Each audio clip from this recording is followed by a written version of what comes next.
55 साल पहले चंडीगढ़ में एक गौरवमयी इतिहास रचा गया।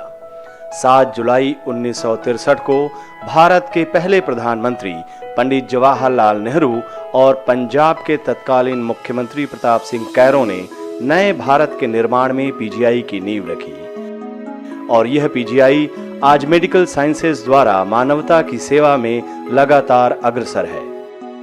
नेहरू और कैरों की प्रगतिशील सोच और खुले नजरिए की वजह से पीजीआई वक्त के साथ साथ नई राह गढ़ते हुए अंतर्राष्ट्रीय ख्याति प्राप्त कर नेशनल इंस्टीट्यूट्स ऑफ इम्पोर्टेंस का दर्जा हासिल किया। बेहतर सेवा प्रदान हो, इसके लिए पवन कुमार बंसल ने अपने कार्यकाल में पीजीआई के लिए जुनून के साथ काम किया। पीजीआई के नेहरू हॉस्पिटल और ऑपरेशन थिएटर का नवीनीकरण और उन्नति के लिए पवन कुमार बंसल ने 10th और 11th 5 ईयर प्लान्स में 825 करोड़ रुपए की राशि सैंक्शन करवाकर स्वास्थ्य सेवाओं को मजबूती प्रदान की। यही नहीं, अपने कार्यकाल में उन्होंने आम होती हृदय की बीमारियों के मद्देनजर 2009 में 200 बेड और आईसीयू के 50 बेड के साथ एडवांस कार्डियक सेंटर की शुरुआत करवाई। आपातकालीन सेवा प्रदान करने के लिए एडवांस ट्रॉमा सेंटर में 3D रेडियोथेरेपी और ड्यूअल एनर्जी रेडियोग्राफी की शुरुआत हुई। समाज को हर बीमारी का हर इलाज मिल सके, इसके लिए पवन कुमार बंसल ने अपने कार्यकाल के दौरान 250 बेडेड का new special block, new artificial kidney centre, bone marrow transplant facility, plastic surgery ward, advance urology centre, advance I centre, image guided radiation therapy complex बनाकर पीजीआई को स्वास्थ्य सेवाओं में एक ताकत प्रदान की। स्वास्थ्य सेवाओं में विश्वास कायम रह सके, उसके लिए कांग्रेस ने अपने कार्यकाल में चंडीगढ़ के सेक्टर 32 स्थित government medical college and hospital में block A, B, C, D बने और ई की शुरुआत हुई। कैंसर की बीमारी से जूझते लोगों की सहूलतों के लिए केमोथेरेपी का डे केयर वार्ड भी बनवाया।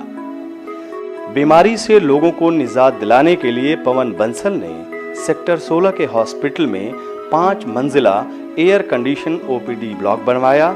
साथ ही मॉडर्न कंप्यूटराइज्ड लैब, आपातकालीन यूनिट में 60 से ज्यादा बेड का विस्तार, ट्रॉमा यूनिट में इमरजेंसी ऑपरेशन थिएटर बनाने में भी अपना महत्वपूर्ण योगदान दिया। जब कांग्रेस की सरकार थी, यूपीए की सरकार थी, पीजीआई में बहुत बड़े बड़े प्रोजेक्ट्स उस वक्त आए। उसके अलावा शहर के लिए 16 सेक्टर के अस्पताल में बहुत हुआ। 32 तो नया अस्पताल था, उसमें तो लगातार निरंतर तौर पे एक ब्लॉक के बाद एक ब्लॉक बनता रहा और उसके बाद छोटे अस्पताल जैसे, और एक नया ट्रॉमा सेंटर के लिए भी मंजूरी मिली। लेकिन मुझे अफसोस है इस बात का कि काम उसके बाद शायद आगे नहीं बढ़ा, बल्कि वो जो नया ट्रॉमा सेंटर बनना था वो वहीं रुक गया, वो आगे नहीं बढ़ रहा, उस पर कोई काम नहीं हुआ। शायद 4 दीवारी होने के बाद वो रुक गया।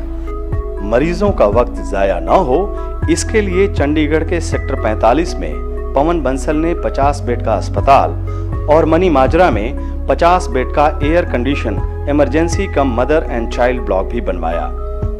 चंडीगढ़ के हर कोने में स्वास्थ्य सेवाएं हों, इसके लिए उन्होंने सेक्टर 48, 49, 50 और 52 में सिविल डिस्पेंसरी का भी निर्माण करवाया।